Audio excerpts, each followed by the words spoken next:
ఎట్టకేలకు సింగరేణి సీఎండీ శ్రీధర్ బదిలీ అయ్యారు.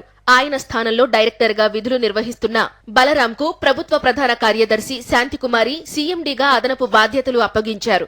2015 జనవరి 1వ తేదీన సింగరేణి సీఎండీగా బాధ్యతలు చేపట్టిన శ్రీధర్పై అనేక ఆరోపణలు వచ్చాయి. సింగరేణిలో పెద్ద ఎత్తున అవినీతి జరిగిందని, అవినీతిలో సీఎండీగా ఉన్న శ్రీధర్ పాత్ర ఉందని ప్రతిపక్షాలు ఎన్ని ఆరోపణలు చేసినప్పటికీ అప్పటి బీఆర్ఎస్ ప్రభుత్వం ఎటువంటి చర్యలు తీసుకోలేదు. అసెంబ్లీ ఎన్నికల్లో కాంగ్రెస్ ప్రభుత్వం అధికారంలోకి వచ్చి మొన్న జరిగిన సింగరేణి ఎన్నికల్లో ఏఐటీయూసీ గుర్తింపు సంఘంగా గెలుపొందడంతో బదిలీలు ఖాయమనుకున్న సందర్భంగా ప్రభుత్వ ప్రధాన కార్యదర్శి శాంతికుమారి సీఎండీని బదిలీ చేస్తూ ఉత్తర్వులు జారీ చేశారు. ఎట్టకేలకు సింగరేణి సీఎండీ శ్రీధర్ బదిలీ అయ్యారు. ఆయన స్థానంలో డైరెక్టర్ గా విధులు నిర్వహిస్తున్న బలరాంకు ప్రభుత్వ ప్రధాన కార్యదర్శి శాంతికుమారి సీఎండీగా అదనపు బాధ్యతలు అప్పగించారు. 2015 జనవరి 1వ తేదీన సింగరేణి సీఎండీగా బాధ్యతలు చేపట్టిన శ్రీధర్పై అనేక ఆరోపణలు వచ్చాయి.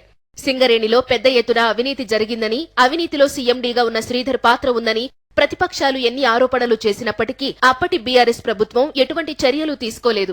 అసెంబ్లీ ఎన్నికల్లో కాంగ్రెస్ ప్రభుత్వం అధికారంలోకి వచ్చి మొన్న జరిగిన సింగరేణి ఎన్నికల్లో ఏఐటీయూసీ గుర్తింపు సంఘంగా గెలుపొందడంతో బదిలీలు ఖాయమనుకున్న సందర్భంగా ప్రభుత్వ ప్రధాన కార్యదర్శి శాంతికుమారి సీఎండీని బదిలీ చేస్తూ ఉత్తర్వులు జారీ చేశారు.